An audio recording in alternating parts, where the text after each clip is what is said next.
Hey, this is Mike Sager. Today I'll be reading to you from my collection, The Lonely Hedonist. The story I'll be excerpting is called The Day Peter Dinklage Watched Someone Die. At twilight on 10th Avenue, the sidewalks of Lower Chelsea, in the island kingdom of Manhattan, are thronged with creatures of every ilk.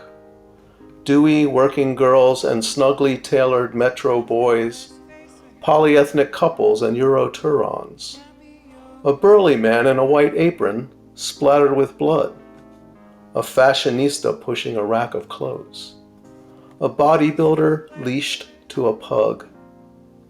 Cars honk, buses whoosh, the sun setting over the Hudson River casts an energetic glow. Peter Dinklage is sitting by a window in one of his favorite restaurants, facing northward against the tide of the passing show. The overhead lights are bright, a jazzy soundtrack noodles through the inner atmosphere, which smells deliciously of baking bread. Seated as we are, in a brightly lit room beside a large window, with darkness gathering outside on the busy street, Dinklage is visible to passers-by.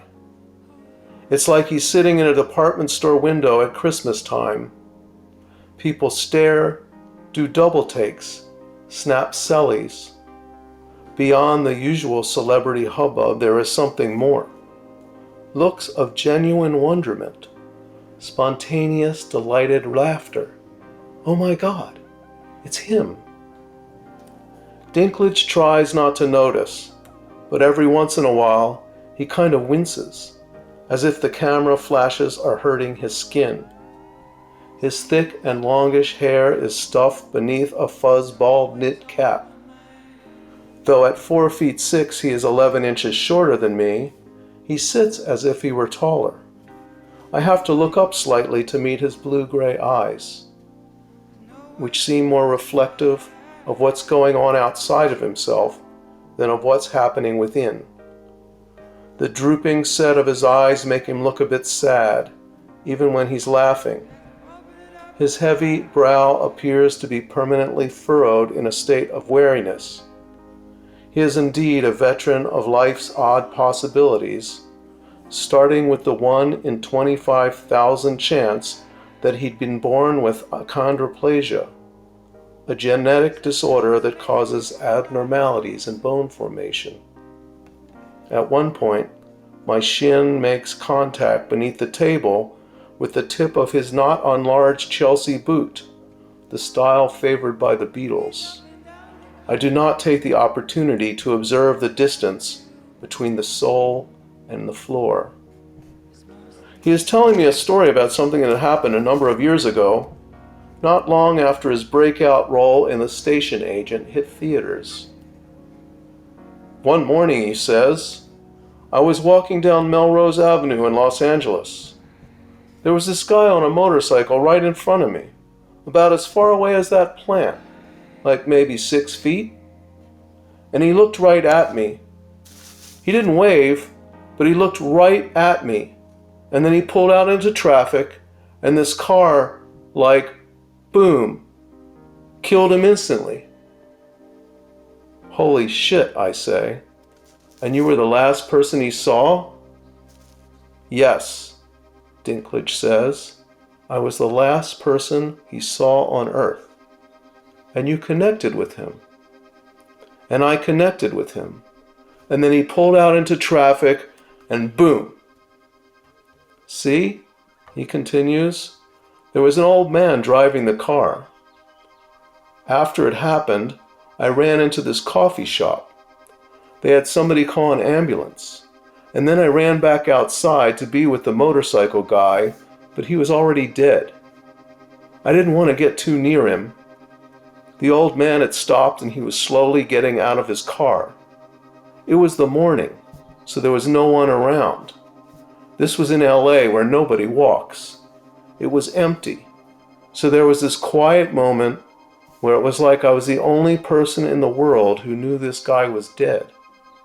And I was there looking at him, In those moments of calm after something horrible happens, the calm before the melee starts, before the ambulances and the cops arrive and it becomes a scene. It was just me there with him. It was something very intimate. Dinklage raises his photogenic chin, contemplating the immediate heavens, the vicissitudes of fate. I can't help but think of his character from Game of Thrones, delivering one of his rich monologues, a conflicted modern thinker among the primitives, a pragmatist with a deep well of melancholy. There are different kinds of dying, Dinklage says. You can have somebody who is really sick for a long time. Like my father had cancer for many years and then he passed away. He was too young, but he was in his 70s. There's something different between an older person dying and this guy I was with. He was probably about 25. He probably just had breakfast at the same place I was headed. And then he died. It's like he was robbed. We sit there for a few minutes sipping our coffees. He eats some cheese and an apple off the plate, but skips the bread. Then a question pops into my head, so I ask, "Do you think you might have distracted him?" Dinklage's eyes saucer. His face contorts into a hideous mask. "No, no, no," he cries, raising his hands defensively as if to fend off the notion. "No, I never felt like that. Not at all." "I just wondered," I said, given the... "Oh my God, Mike! Oh my God! I never thought of that before. This was supposed to be a story about how I actually connected with this stranger. Oh fuck. Oh man. Dude, I'm gonna have nightmares tonight."